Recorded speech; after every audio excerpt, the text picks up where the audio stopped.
Lucky స్పిరిచువల్స్కు స్వాగతం. మీ భక్తి మరియు ఆధ్యాత్మిక ఛానల్. ఈరోజు మనం 2025 సంవత్సరంలో రాబోయే ఒక చాలా ప్రత్యేకమైన అత్యంత శక్తివంతమైన వ్రతం గురించి మాట్లాడుకోబోతున్నాం. అవును, అదే పుత్రదా ఏకాదశి. సంతానం, ఆ భగవంతుడి ఆశీస్సుల కోసం ఎందరో ఎదురుచూస్తూ ఉంటారు కదా. అటువంటి వాళ్లకోసమే మన హిందూ ధర్మంలో ఒక అద్భుతమైన మార్గముంది. ఈరోజు మనం దాని గురించే వివరంగా తెలుసుకోబోతున్నాం. అవును, ఆ అద్భుతమైన మార్గమే పుత్రదాయ ఏకాదశి. చూడండి, ఇది కేవలమేదో ఒక ఉపవాసం అనుకుంటే పొరపాటే. ఇది సాక్షాత్తు ఆ శ్రీమహావిష్ణువునే సంతాన భాగ్యం ప్రసాదించమని వేడుకునే ఒక మహాశక్తివంతమైన వ్రతం అన్నమాట. శాస్త్రాల్లో చెప్పబడిన ఒక దివ్యమైన పరిష్కారమిది. మరీ ముఖ్యంగా ఈ పుష్యమాసంలో వచ్చే పుత్రదా ఏకాదశికి ఒక ప్రత్యేకత ఉంది. ఇది భక్తితో ఎదురుచూసే దంపతులకు నిజంగా ఒక సువర్ణావకాశం లాంటిది. ఎందుకంటే ఈ రోజున మనం చేసే ప్రార్థనలు నేరుగా ఆ నారాయణుడి పాదాల చెంతకు చేరతాయని ఒక ప్రగాఢమైన నమ్మకం. అయితే ఇక్కడొక ఆసక్తికరమైన విషయముంది. చాలామందికిది తెలియకపోవచ్చు. ఈ పుత్రదా ఏకాదశి అనేది సంవత్సరానికి ఒక్కసారి కాదు, ఏకంగా 2 సార్లొస్తుంది. అవును, 2 చాలా ముఖ్యమైనవే. దేనికదే ప్రత్యేకం, దేనికిదే అపారమైన పుణ్యఫలాన్నిస్తుంది. సరే, ఆ 2 ఏంటంటే, ఒకటి శ్రావణ మాసంలో వస్తుంది. ఇది కుటుంబానికి చాలా మంచిది.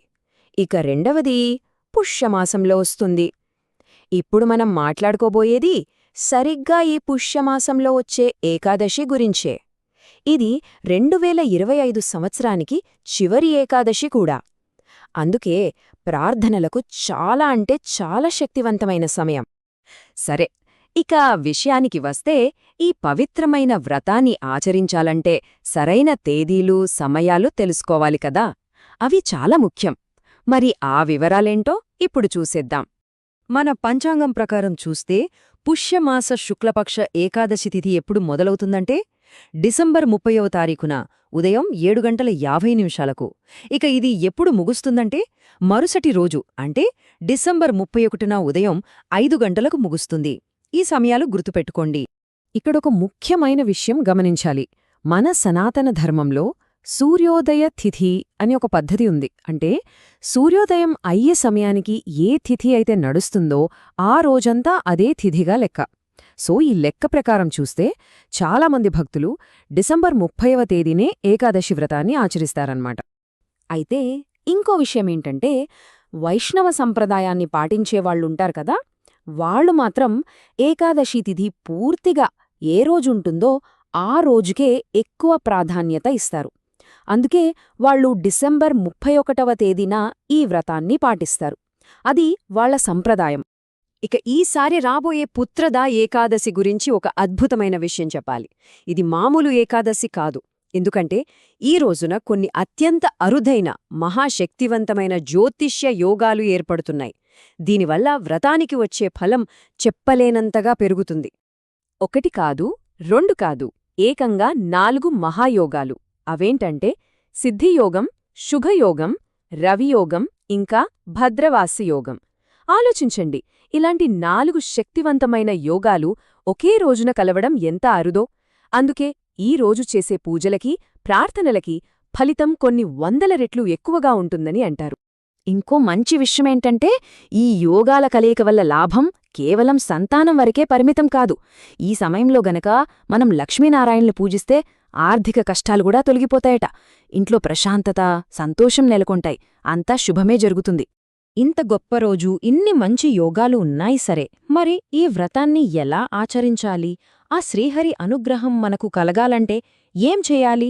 ఆ పద్ధతులేంటో ఇప్పుడు స్పష్టంగా, వివరంగా తెలుసుకుందాం. వ్రతాచరణ అంటే ఏదో కష్టమైనది అనుకోవద్దు. చాలా సులభం. ప్రధానంగా మనం ఒక 3 విషయాలు గుర్తుపెట్టుకుంటే చాలు. నంబర్ 1 ఉపవాసం. నంబర్ 2 శ్రీ మహావిష్ణువును మనస్ఫూర్తిగా పూజించడం. ఇక అన్నింటికన్నా ముఖ్యమైనది నంబర్ 3 భార్యాభర్తలు ఇద్దరూ కలిసి ఈ వ్రతాన్ని ఆచరించడం. చూడండి, ఇద్దరూ కలిసి చేస్తేనే దాని ఫలితం అద్భుతంగా ఉంటుంది. సో అంతిమంగా ఈ వ్రతం యొక్క పరమార్థమేంటి? వంశం అభివృద్ధి చెందాలి, కుటుంబంలో ఆనందం వెల్లివిరియాలి. మన తరతరాల సంప్రదాయాన్ని ముందుకు తీసుకువెళ్లే ఒక గొప్ప అవకాశం, ఒక పవిత్రమైన ఆచారమిది. ఆ జగద్రక్షకుడైన శ్రీమహావిష్ణువు కృప, ఆ లక్ష్మీదేవి కటాక్షం మనందరిపైన ఎల్లప్పుడూ ఉండాలని మనస్ఫూర్తిగా ప్రార్థిస్తున్నాను. చూశారు కదా పుత్రదా ఏకాదశి విశిష్టత. ఇలాంటి మరెన్నో ఆసక్తికరమైన ఆధ్యాత్మిక విశేషాల కోసం తప్పకుండా మన లక్కీ స్పిరిచువల్స్ ఛానల్ను లైక్ చేయండి, మీ బంధుమిత్రులతో షేర్ చేయండి, మరి ముఖ్యంగా సబ్స్క్రైబ్ చేసుకోవడం మర్చిపోకండి.